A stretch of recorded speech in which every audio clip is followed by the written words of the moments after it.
Sobat Esen, setiap orang memiliki cara pandang hidup yang berbeda-beda. Yang terkadang kita merasa bingung akan pilihan yang harus kita jalani. Apakah harus menjadi pribadi yang idealis atau realistis? Atau mana yang lebih baik antara idealis dan realistis? Daripada semakin bingung dan penasaran, yuk upgrade pengetahuanmu di Etno, Esen Knowledge.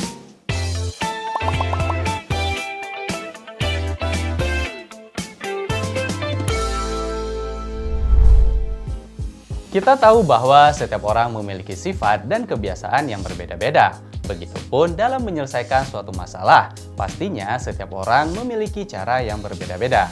Hal tersebut tergantung pada pandangan atau sifat yang dimiliki oleh seseorang. Apakah orang tersebut memiliki pandangan hidup yang idealis atau pandangan hidup yang realistis? Sebenarnya yang dimaksud dengan hidup idealis dan realistis itu apa sih? Oke, pertama kita cari dulu apa itu pandangan hidup idealis. Menurut Fichte, seorang filsuf Jerman, idealisme adalah sikap yang ada dalam diri seseorang atas dasar keyakinan, kebenaran, jujur, dan teguh pada skala bentuk prinsip-prinsip yang telah menjadi perjanjian umum dalam melakukan tindakan sosialnya di kehidupan masyarakat. Nah, umumnya orang yang idealis kalau melakukan sesuatu dilandaskan dengan alasan yang kuat dan benar. Keyakinan kuat tersebut dapat disebabkan oleh pengaruh pengalaman pribadi, pendidikan, lingkungan sekitar hidupnya, dan lain sebagainya. Orang yang idealis tidak mudah termakan pendapat orang lain dan berfokus pada pemikiran mereka sendiri. Maka tidak heran jika orang yang idealis akan mati-matian dalam memperjuangkan mimpi-mimpinya. Bahkan ia rela berjuang hingga titik darah penghabisan. Wah, menakjubkan sekali ya. Oh iya, orang yang idealis ini punya kelebihan loh. Di antaranya, 1. Hidupnya lebih terarah. Mereka tahu kemana harus melangkah, tahu apa yang harus mereka lakukan, dan tahu apa yang harus dihindari agar tidak menimbulkan suatu masalah. 2. Orang idealis lebih fokus pada dirinya dibandingkan orang lain. Iya, balik lagi, karena orang dengan idealisme yang kuat akan membuat orang tersebut menguasai dirinya, atau bisa dibilang mendominasi. Sikap idealisme tersebut kelihatan loh dari pola pikir, tutur kata, dan perbuatannya. 3. Bagi mereka, para idealis biasanya berani bekerja keras, bahkan mereka akan melakukan apapun untuk mencapai tujuan yang diinginkan. 4. Perfeksionis. Pastinya orang yang idealis punya standar tinggi hingga mengejar kesempurnaan. Atau katakanlah ketika sesuatu tidak dapat sempurna, si idealis ini akan mempunyai standar minimal mendekati sempurna. Selama kadar perfeksionis seseorang masih sehat, nggak masalah ya Sobat Esen. 5. Tidak mudah goyah. Sifat idealis yang ada pada diri seseorang juga mendorongnya untuk teguh dalam memegang pendirian. Eits, tapi di balik kelebihan-kelebihan tadi, nyatanya orang yang idealis juga mempunyai kelemahannya. Kira-kira apa saja ya? 1. Orang yang idealis seringkali membentuk jiwa perfeksionis yang tidak sehat. Bagaimana tidak, banyak di antara mereka yang standar hidupnya yang sangat tinggi, namun sayangnya seringkali tidak realistis. Mereka ingin menjadi yang terbaik dari semua orang, dan mereka menganggap semua orang adalah rival yang harus dikalahkan, bukan rekan yang bisa diajak kolaborasi. 2. Karena sifat perfeksionisnya yang berlebihan tadi, orang yang menganut paham idealis seringkali susah kalau diajak kerjasama. Mereka sih lebih memilih untuk tetap fokus pada pemikiran dan pendiriannya, dibandingkan harus menyatukan ide-ide dengan orang lain. Terkadang mereka cenderung kaku dan susah untuk dipahami. Selain itu, Ray Dalio, pendiri Bridgewater Associates, sebuah firma manajemen investasi terbesar di Amerika, beropini berdasarkan pengalamannya sebagai seorang ahli ekonom makro dan pengusaha global, bahwa orang idealis yang mempunyai gagasan moralistik dapat membahayakan dan merusak dunia.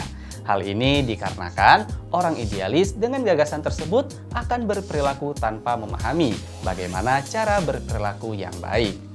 Selanjutnya, orang yang realistis. Maksudnya orang yang real atau yang ada di depan mata aja gitu? Atau gimana? Paham realistis merupakan cara berpikir seseorang dengan melihat situasi yang ada dan juga cermat dalam melihat peluang.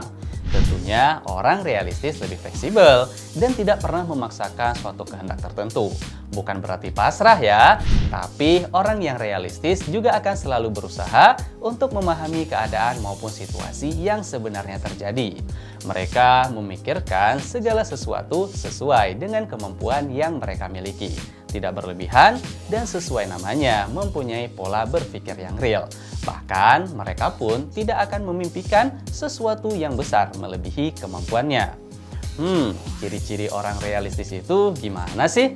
1. Punya banyak persiapan untuk mengantisipasi terjadinya hal-hal yang tidak diinginkan.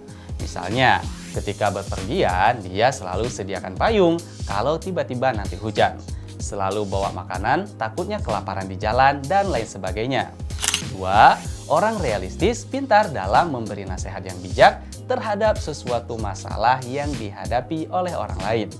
3. Mereka memiliki pendirian yang teguh terhadap apa yang mereka lakukan, yang walaupun menurut orang lain itu tidak perlu, seperti membawa payung saat lagi cuaca panas. 4. Terlihat santai. Meskipun nyatanya banyak juga persiapan dan perencanaan yang akan atau telah dilakukan. 5. Orang realistis sangat memahami perasaan orang lain. Sangat berhati-hati saat berbicara agar tidak menyakiti perasaan orang lain. Mereka juga menghindar dari yang namanya konflik, karena hal tersebut akan membuatnya merasa kesal atau tidak nyaman. Kira-kira jadi orang dengan paham realistis ada kelemahannya nggak ya? Ya, pasti ada dong. Seperti 1. Mereka tidak akan mendapatkan kesuksesan yang fantastis karena mereka terkadang tidak mau untuk mengambil langkah-langkah yang mengarah kepada kesuksesan besar karena takut akan mengalami kegagalan. Atau orang dengan paham realistis takut akan sesuatu yang menentang atau tidak pasti. 2. Seseorang yang terlalu realistis juga akan mudah kehilangan semangat. Maksudnya, orang tersebut tidak akan berusaha semaksimal mungkin jika ia sadar itu di luar kemampuannya. Ketika ada sesuatu yang kelihatannya terlalu susah untuk dilakukan, mereka pun mudah menyerah karena realistis selalu main aman. 3. Dengan pola pikir seperti itu, membuat orang dengan paham realistis kurang inovatif, sehingga membuat kualitas diri tidak berkembang. Eits, ternyata ada loh riset tentang orang dengan paham realistis. Dalam riset tersebut, dikatakan bahwa bersikap realistis dapat membuat seseorang mengambil keputusan yang tepat dan memberikan rasa sejahtera. Bahkan, orang dengan paham realistis juga tetap dapat mengambil keputusan yang beresiko loh, tapi resiko yang diambil sudah terukur. Begitu juga dengan manfaat dari suatu keputusan yang sudah dipikirkan dengan matang. Nah, dari penjelasan tadi, kira-kira kamu termasuk orang yang idealis atau realistis nih? Oh iya, tapi kalau kita kaitkan dengan kehidupan ini, kira-kira paham mana ya yang lebih bagus untuk diterapkan? Idealis atau realistis? Jawabannya tidak ada. Loh, kenapa? Kok tidak ada jawabannya? Karena setiap orang memiliki kelebihan dan kekurangannya masing-masing. Begitu juga dengan paham-paham yang mereka anut. Akan lebih baik jika kita mengambil hal-hal yang positif saja dari paham-paham tersebut, lalu kita terapkan dalam kehidupan kita sehari-hari. Harus kita ketahui bahwa kita boleh memiliki sifat realistis karena itu akan membantu kita berpikir lebih rasional dan mengikuti kenyataan yang ada. Namun, kita juga boleh bermimpi seperti si idealis. Dengan usaha yang keras, mimpi yang kalian inginkan akan terwujud. Alangkah baiknya kita menjalankan secara bersamaan dua paham tersebut dalam hidup kita. Eits, tapi dijalankannya yang positif saja ya. Dan harus seimbang nih di antara idealis dan realistis. Karena kalau kita hanya menggunakan satu sifat saja, takutnya akan menimbulkan masalah atau hal-hal yang tidak kita inginkan ke depannya. Nah, gimana Sobat Esen? Sudah paham kan perbedaan antara paham idealis dan realistis? Semoga kita selalu menjalankan hal-hal yang dapat membuat hidup kita menjadi lebih baik ya. Dan jangan lupa follow semua media sosial @sen.id untuk upgrade pengetahuanmu mengenai pembahasan soal, informasi seputar kampus, dan fenomena sehari-hari. Sampai jumpa, salam pintar!